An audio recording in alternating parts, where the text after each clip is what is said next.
Theatre से शुरू हुआ राज बब्बर का सफर फिल्मी दुनिया में ऊंचाइयों तक पहुंचा। 80 के दशक में राज बब्बर ने सिनेमा की दुनिया में वाकई राज किया। वो आज भी फिल्मों में सक्रिय हैं। राज बब्बर अपनी निजी जिंदगी को लेकर भी चर्चा में रहे। फिल्मों के अलावा राज बब्बर ने राजनीति में भी अच्छा मुकाम हासिल किया। उन्होंने अपनी राजनीतिक करियर की शुरुआत साल 1979 में की थी। फिलहाल राज बब्बर कांग्रेस पार्टी से जुड़े हुए हैं। आइए आज हम इनके बच्चों के बारे में जानते हैं। 23 जून साल 1952 को उनका जन्म उत्तर प्रदेश के टुंडला में हुआ था। 1975 में नेशनल स्कूल ऑफ ड्रामा से उन्होंने एक्टिंग का कोर्स पूरा किया और फिल्मों में आ गए। एक इंटरव्यू के दौरान राज ने बताया था कि एक्टिंग का शौक उन्हें बचपन से ही था। वो अक्सर स्टेज शो में परफॉर्म करते रहते थे। बॉलीवुड में उन्होंने 150 से ज्यादा फिल्मों में काम किया। राज बब्बर को बॉलीवुड में पहला ब्रेक एनएसडी से ग्रेजुएट होते ही मिल गया था। उनकी पहली फिल्म 1980 में 100 दिन सास के आई थी। इस फिल्म में उनके अपोजिट रीना रॉय नजर आई थी। राज बब्बर को पहली सफलता वर्ष 1980 में आई फिल्म इंसाफ का तराजू से मिली। इस फिल्म में उन्होंने एक रेपिस्ट की भूमिका निभाई थी, जिसे अंत में फिल्म की नायिका गोली मार देती है। इसके बाद राज की कई बेहतरीन फिल्में प्रदर्शित हुई, जिन्होंने उन्हें इंडस्ट्री में स्थापित किया। उनकी बड़ी हिट फिल्मों में बी.आर. चोपड़ा की निकाह शामिल है। राज बब्बर आज भी लगातार फिल्मों में सक्रिय हैं। कॉर्पोरेट, बॉडीगार्ड, कर्ज, फैशन, साहब बीवी और गैंगस्टर 2, बुलेट राजा, तेवर जैसी फिल्मों में भी राज बब्बर उतनी ही ऊर्जा से अभिनय करते हुए नजर आते हैं, जितना कि वो अपने शुरुआती दौर में फिल्मों में करते हुए नजर आया करते थे। राज बब्बर ने स्कूली पढ़ाई आगरा के फैज़-ए-आलम इंटर कॉलेज से की। अभिनय में रुचि को देखते हुए 1975 में उन्होंने दिल्ली स्थित नेशनल स्कूल ऑफ ड्रामा में एडमिशन लिया। दिल्ली में वो कई थिएटर ग्रुप से भी जुड़े और नाटकों में हिस्सा लेते थे। आगे के करियर के लिए राज बब्बर मुंबई पहुंचे। उनकी पहली फिल्म 1977 में आई, जो थी किस्सा कुर्सी का।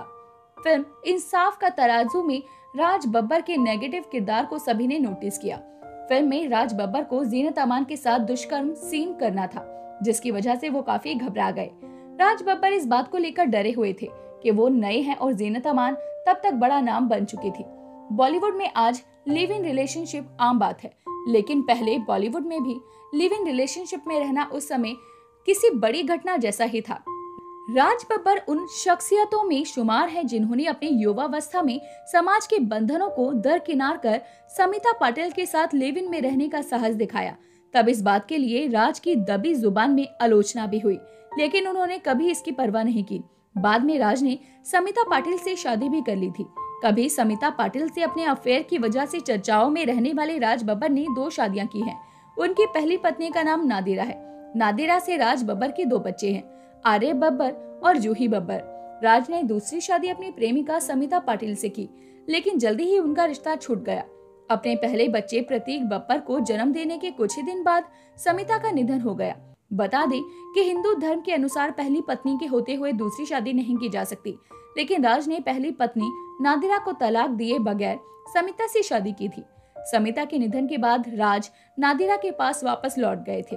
फिल्मों के साथ राज बब्बर राजनीति में भी सक्रिय हैं। अक्सर उन्होंने अपने फिल्मों में नेता और सरकारी अफसरों का रोल अदा किया है, जिससे उन्हें अपने राजनीतिक करियर को आगे बढ़ाने में भी सहायता मिली है।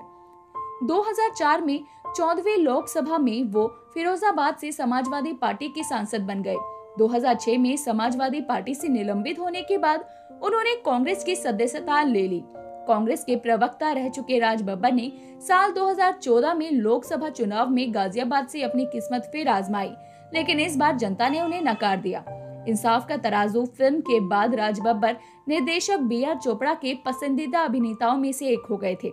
इसके बाद बी.आर. चोपड़ा की लगभग हर फिल्म में राज बब्बर नजर आने लगे। राज बब्बर ऐसे अभिनेता थे जो विलेन से लेकर हीरो तक सभी किरदारों में आसानी से फिट हो जाते थे। अपने 43 साल के करियर में राज बब्बर ने कई हिट फिल्में दी, जिनमें प्रेम गीत, उमराव जान, निकाह, अगर तुम ना होते, मजदूर, मेहंदी, आज की आवाज, हकीकत, सलमा सहित अन्य फिल्में शामिल हैं। राज बब्बर ने 2 शादियां की थी। पहली पत्नी नादिरा जहीर से उनकी 2 संतानें हुई। बेटे का नाम आर्य बब्बर और बेटी का नाम जूही बब्बर। एक्टर जब समिता पाटिल के प्यार में पड़ गए तो पहली पत्नी को छोड़कर एक्ट्रेस से शादी कर ली, जिनसे उनका एक बेटा प्रतीक बब्बर है। लेकिन राज बब्बर का कोई भी बेटा उनकी तरह पॉपुलर नहीं हुआ। प्रतीक बब्बर कई फिल्मों में काम कर चुके हैं, जिनमें से जाने तो या जाने ना, छिछोरे, बागी 2 सुपरहिट रही है। लेकिन इन फिल्मों में वो सपोर्टिंग रोल में नजर आए थे। प्रतीक बब्बर ने बतौर लीड एक्टर अब तक अपनी छाप नहीं छोड़ी है, जिसकी वजह से ज्यादातर दर्शक उन्हें फ्लॉप मानते हैं। वो आखिरी बार अक्षय कुमार की मूवी बच्चन पांडे में नजर आए थे। बॉक्स ऑफिस इंडिया की रिपोर्ट्स के अनुसार राज बब्बर के दूसरे बेटे आर्य बब्बर लगभग 19 फिल्मों में काम कर चुके हैं, जिनमें से करीब 13 डिजास्टर रही है। उन्होंने साल 2002 में फिल्म अब के बरस से डेब्यू किया था, लेकिन काफी शोर शराबे के बावजूद फिल्म असफल रही। अब वे ज्यादातर दर्शकों को याद भी नहीं है। प्रतीक बब्बर और आर्य बब्बर के पिता राज बब्बर का फिल्मी करियर काफी शानदार रहा। उन्होंने 70 से ज्यादा फिल्मों में काम किया। उन्होंने जिद्दी, बरसात, आंखें जैसी सुपरहिट फिल्मों में अपने अभिनय का जलवा दिखाया। एक्टर ने फिल्मों के बाद राजनीति में कदम रखा, जहां वो सालों से सक्रिय हैं। तो दोस्तों, अभी के लिए तो बस इतना ही। मिलते हैं आपसे अगली वीडियो में, तब तक अपना ध्यान रखिए। Bye bye.